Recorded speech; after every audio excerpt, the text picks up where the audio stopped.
రావాలి ముందు రావాలి కదా రావాల్సిందే ఇది పోతుంది రావాలి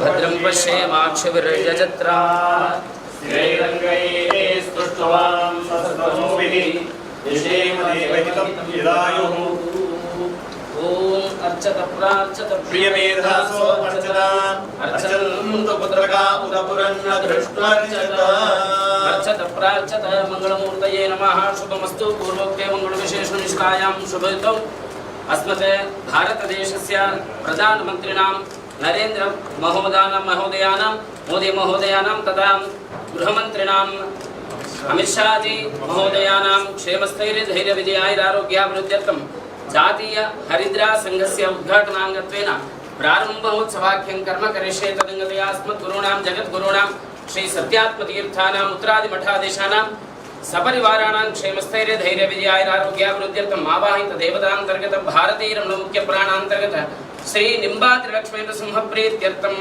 पंचोपचार पूजां करिष्ये। लक्ष्मेन्द्र सिंह स्वामी देवताभ्यो नमः। हरिद्रा कुंकुम सौभाग्य द्रव्याणि समर्पयामि पुष्पैः पूजयामि।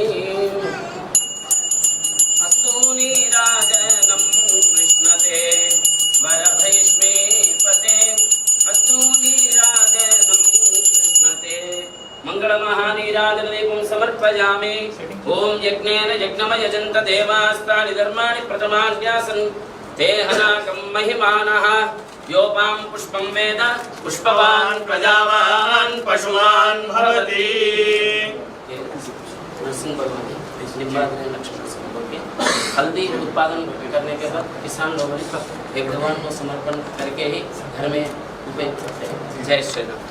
शतमानं भवति शतायुः पुरुषस्य तेन्द्रिये। भारतीय जनता पार्टी మాజీ బులారే శ్రీ మనోహర్ రెడ్డి గారిని వారిని పసుపు శాలువతో సత్కరించాల్సిందిగా కోరుతున్నా। భారతీయ జనతా పార్టీ అధ్యక్షుడు ఇంతకుముందు అధ్యక్షులుగా ఉండే అదేవిధంగా అనేక రైతు ఉద్యమాలు చేసినటువంటి వ్యక్తి ఉత్తరప్రదేశ్ నుంచి మరి ప్రాతినిధ్యం వహిస్తూ గతంలో భారతీయ సుస్వాగతం మరి యొక్క टर्मरिक फार्मर्स जैसे हल्दी किसानों के लिए उन्होंने कल अपॉइंटमेंट देकर इसके बारे में मेरे सभी सम्मानित मित्रों, कल मुझसे आपका एक डेलीगेशन मिला था और डेलीगेशन ने मिलकर जो हल्दी के फार्मर्स हैं उनकी समस्याओं से मुझे अवगत कराया था। वैसे हल्दी फार्मर्स के किसानों से पहले उनकी समस्याओं से मैं अवगत नहीं था, लेकिन कल जब डेलीगेशन मिला तब उसके बाद मुझे जानकारी हुई कि सचमुच हल्दी पैदा करने वाले जो किसान हैं उनकी समस्या क्या है। मुझे यह बताया गया कि सारी दुनिया में जितनी हल्दी पैदा होती है उसका 90% प्रोडक्शन यदि कहीं पर होता है तो वह केवल आंध्र प्रदेश में होता है और विशेष रूप से 3-4 जिलों में होता है। और भारत में इंडिया में जितनी हल्दी पैदा होती है उसका 40% यदि कहीं पैदा होता है तो केवल आंध्र प्रदेश में पैदा होता है।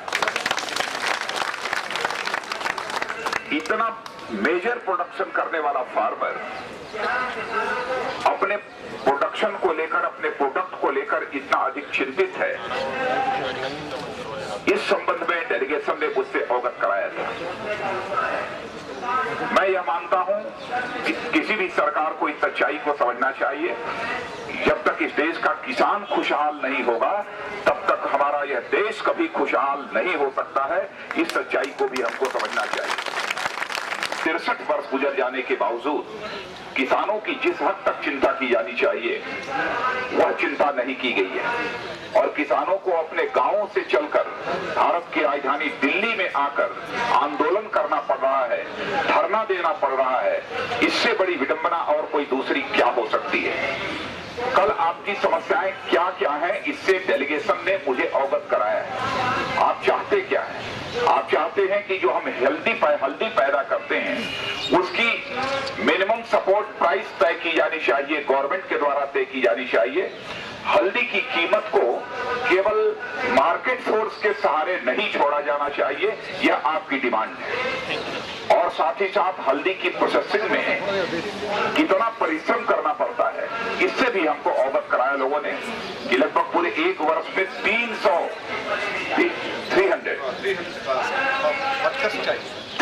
वर्कर्स चाहिए, पूरा बने उसको पैदा करने से लेकर उसकी प्रोसेसिंग में ये सब 300। तो हमारा ये कहना है कि जहां पर मिनिमम सपोर्ट प्राइस हल्दी की गवर्नमेंट के द्वारा तय की जानी चाहिए, भी प्रॉपरली किया जाना चाहिए। हल्दी बोर्ड भी किसानों के लिए बनाया जाना चाहिए।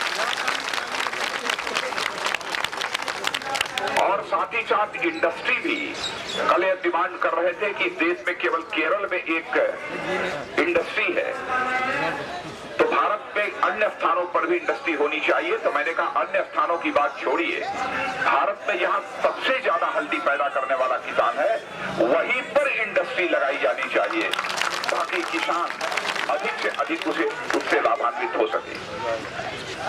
ये जनता पार्टी का सपोर्ट देने के लिए, तो वही अपना समर्थन देने के लिए आप सबके सामने मैं खड़ा हुआ। और मैं आपको यह भी यकीन दिलाता हूं कि आज आप यहाँ पर धरना दे रहे हैं, लेकिन आप धरना देकर यहाँ जाएंगे तो संसद के दोनों सदनों में, पार्लियामेंट के दोनों सदनों में आपकी मांग को भारतीय जनता पार्टी उठाएगी, यह मैं आपको पूरी तरह से विश्वास दिलाता हूं। और सरकार के ऊपर हम यह दबाव बनाएंगे कि जो आपकी समस्याएं हैं उन समस्याओं का समाधान होना चाहिए। आप सबको बहुत बहुत धन्यवाद।